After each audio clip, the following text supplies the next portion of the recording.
స్త్రీలు వేసుకునే జడ చూస్తే యావత్ వేదాంత తత్వం అర్థమవుతుంది. జడ ముట్టుకోవద్దు, పట్టుకుని లాగద్దు. కానీ చూడండి, జడలో 3 పాయలు ఉంటాయి.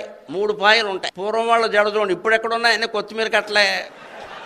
ఇప్పుడు లేదు, చూద్దామన్నా జడలేదు. ఇప్పుడు ఉన్నవాళ్ళని చూసి నమస్కారం పెట్టుకోండి వెనకాల నుంచి. అందులో 3 పాయలు ఉంటాయి. 3 పాయల్ని అల్లేవాళ్ళు ఎంత చిత్రంగా అల్లుతాయి. ఇలా ఇలా ఇలా ఇలా. అసలు జడ చూస్తే ఏ పాయ ఎక్కడుందో తెలియదు. చాలా కష్టం గమనించడం. ఏ పాయ పైకి వచ్చింది, ఏ పాయ కిందికి వెళ్ళింది మొత్తం తెలియదు. అసలు ఉల్లిపాయలో పాయలైనా గమనించదు, జడలో పాయలు తెలియదు. సరిగ్గా జడ అర్థమైతే జడపరమైన ప్రపంచం అంతా అర్థమవుతుందమ్మా. జడ ప్రపంచం.